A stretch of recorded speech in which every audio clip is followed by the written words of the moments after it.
Bom, e aí então, vou entrar para terminar rapidamente no debate sobre, agora sim, a violência interna, né?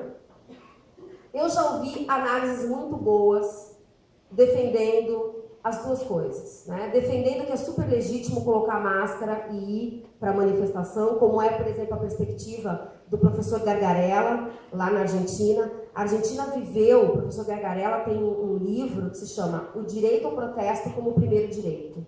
É um livro extremamente interessante, porque ele vai se debruçar sobre todo o processo de manifestações políticas e o que eles chamam lá na Argentina, uma das características dessas manifestações da década de 90, no auge da crise econômica deles, foi interromper as ruas, né? Então, os cortes das rotas, né, das principais rotas de acesso à cidade, e eles foram altamente criminalizados. O judiciário teve uma postura horrível. Então o Gargarella vai fazer todo um estudo sobre o direito ao protesto como o primeiro direito. E ele vai dizer, olha, na verdade as pessoas estão pondo máscaras porque do lado de lá primeiro veio a violência. E essas pessoas estão com medo dessa violência. E é natural, então, que elas queiram ser ouvidas de alguma forma. E se elas não conseguem ser ouvidas pelo rosto que elas têm que ser ouvidas, então, por algum tipo de identidade que elas estão tentando construir naquele momento. Okay? Ele não entra no debate dos black blocs em si, porque a ideia dos black blocs, bom, ela foi muito predominante na Europa, na década de 80, o viés do anarquismo lá na Alemanha, enfim... Os black blocs alemães, eles tinham uma perspectiva de ser contra o processo capitalista em si, e, portanto, depredar mesmo todo e qualquer tipo de defesa à propriedade e símbolos da propriedade privada, ok? Então, o Gargarella, quando vai falar sobre as pessoas que colocam máscaras, ele vai dizer, o Estado, para proibir que essas pessoas, ou para criminalizar que essas pessoas ponham máscaras, o Estado tem que primeiro parar de ser violento para poder exigir uma proibição como essa, ok? Essa é a visão do Gargarella. Ele acha que essa é a única forma que as pessoas encontraram de construir uma identidade para serem ouvidas.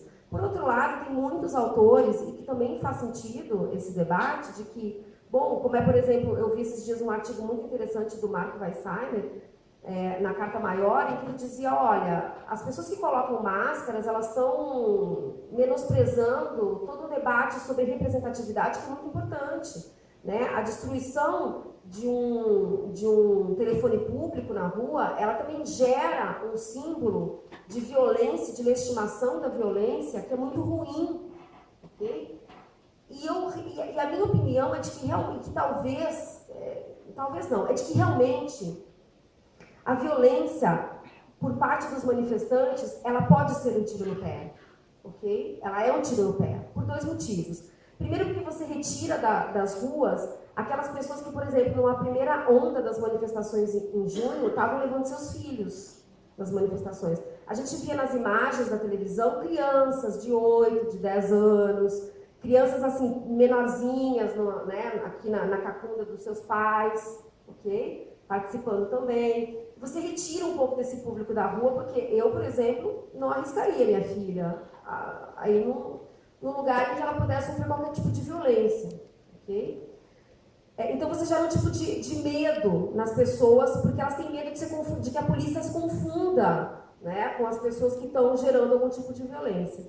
E o outro tiro no outro pé, é que, então é um tiro nos dois, né? É que você, com essa violência, você dá um motivo para que se legitime a violência institucional, ok? Porque se eu vou ser bem sincera com vocês, eu acho que os momentos de violência e a morte do cinegrafista, que foi o que inclusive incomodou demais a imprensa, né? Contra os black blocs, elas são violências pontuais. Eu não acho que as manifestações sejam isso. A imagem que se passa hoje é de que as manifestações são violentas, ponto. Okay? Então, nesse sentido, eu adoraria poder discutir, por exemplo, uma perspectiva de responsabilidade pública com esses jovens, né? De que não, vamos tentar não fazer isso, eu tentaria, ok? Eu acho que, para concluir, eu acredito que a única forma de combater violência mesmo é com a política. E é com a política de P maiúsculo, ok? É com a política que nos coloca numa situação de percepção do nosso papel ético na sociedade, do papel ético necessário de transformar o nosso entorno e a nossa realidade, porque é disso que trata a ética. A ética trata da nossa capacidade de fazer uma intervenção na nossa realidade, no aqui, no agora, no nosso tempo, e de fazer com que essa intervenção, ela seja uma intervenção, como diria Hannah Arendt, única de fato. A Hannah Arendt, na condição humana, ela vai estabelecer que o que a gente chama de vida, que é o espaço do dia do nosso nascimento até a nossa morte, ele é um espaço absolutamente único para cada um de nós, porque nós somos seres absolutamente únicos. E nenhum de nós é como nós, e nenhum de nós vai ser como nós em nenhum momento da existência da humanidade. E, portanto, a contribuição que nós poderíamos dar ao mundo é uma contribuição absolutamente única que ninguém poderia fazer por nós.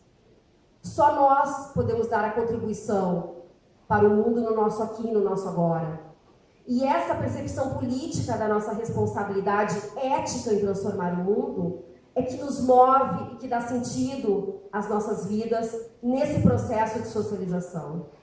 E necessariamente isso deve ser um processo dialógico, com certeza. E a nossa capacidade de criar mecanismos que possam politizar com P maiúsculo as manifestações e que possam criar fórmulas criativas e bacanas de poder politizar o debate e fazer com que as pessoas se deem conta disso é o nosso dever fundamental nesse processo. Eu não quero cair aqui em nenhum debate de democratismo, porque eu acho que a democracia tem limite, sim. Eu acho que ninguém pode sair defendendo que os militares voltem ao poder e que, de novo, eles possam violar direitos humanos como eles já violaram. Os direitos humanos são uma limitação a uma perspectiva de democratismo, sim. Ok? Mas eu quero poder olhar para essa pessoa que está defendendo isso e dizer, meu amigo, deixa eu te mostrar o que aconteceu com esse país na época da ditadura. Deixa eu te contar 3 casos que eu já vi na Comissão de Anistia sobre tortura, para ver se tu vai continuar defendendo que os militares voltem ao poder. Porque minha tese é de que essas pessoas têm uma perspectiva negacionista, muitas delas, por desconhecimento do que aconteceu de fato. E por isso que no direito à memória desse país é extremamente relevante. E essa é uma tarefa que cabe à nossa geração. Essa é a herança, esse peso político é a herança que nós recebemos da geração anterior, dos nossos antepassados. E é com essa responsabilidade que nós vamos definir o que é que nós vamos deixar para os nossos filhos.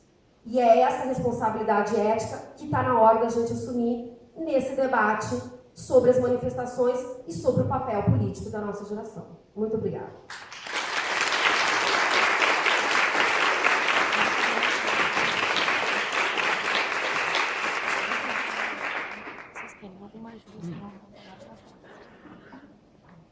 Boa noite. Eu pedi tudo o que eu estava pensando em falar, porque agora eu estou pensando sobre o que você falou. É do Léo isso, né?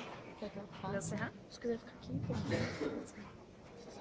Talvez o que eu posso fazer para não interromper o processo de reflexão que nós estamos todos fazendo depois de ouvir isso é pegar um caminho paralelo e contar algumas histórias para contextualizar o que é a perspectiva que a não violência pode trazer para essa situação, particularmente quando, como você viu, foi assustadoramente fácil redefinir o que estamos fazendo desde o ano passado.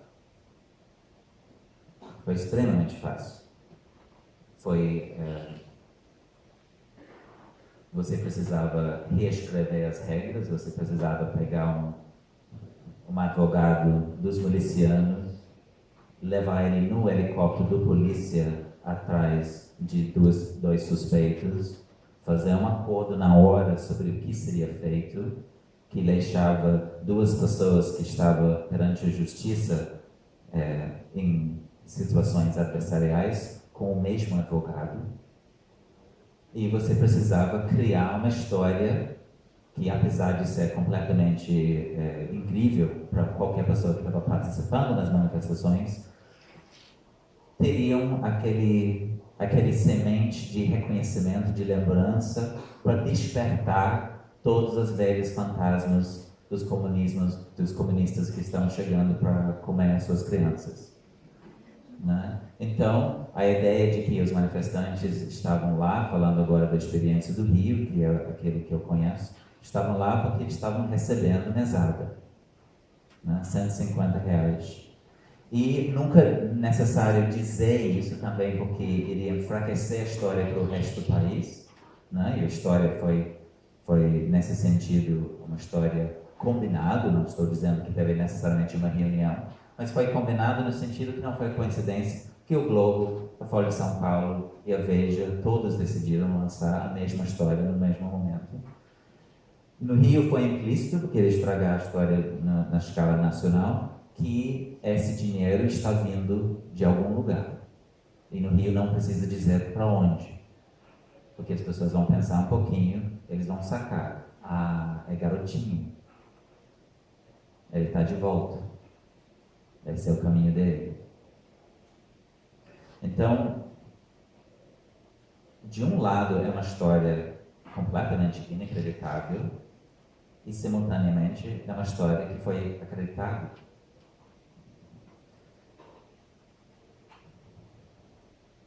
Esse é um desafio que leva a gente, no meu ver, à necessidade de recuperar, de repossuir o significado por trás dos termos implícitos nas manifestações e implícito no debate hoje. Não podemos deixar que a palavra violência seja definido por quem já tem uma agenda de desarticular aquilo que está sendo feito, de desarticular o protesto.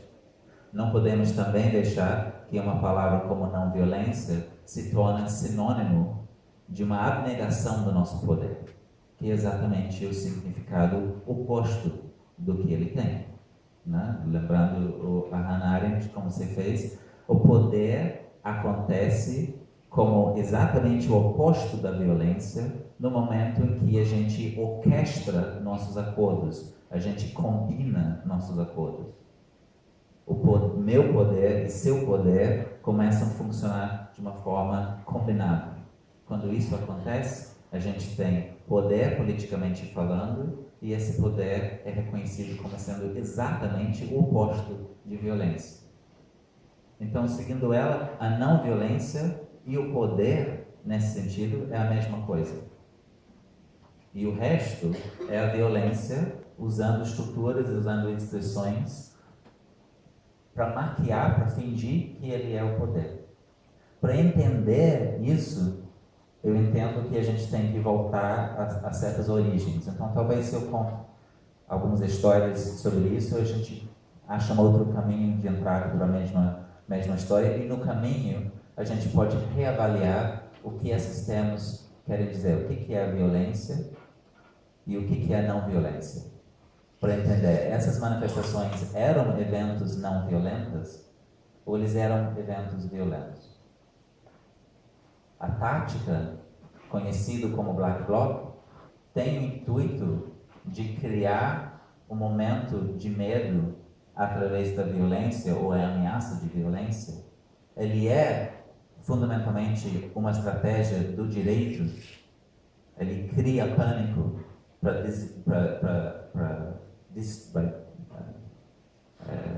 distrair e desorientar as pessoas, desestabelecer as pessoas para que outras lógicas possam ser impostas. A novidade, ele é exatamente o oposto. Ele é aquela estratégia que fala, essa aparente normalidade é a violência. Eu vou fazer ele, que se faz passar por invisível, visível de novo. Ao tirar dele a oportunidade de não responder minha presença. Agora ele vai ter que responder minha presença. Eu vou seduzir, eu vou provocar ele a mostrar sua verdadeira cara.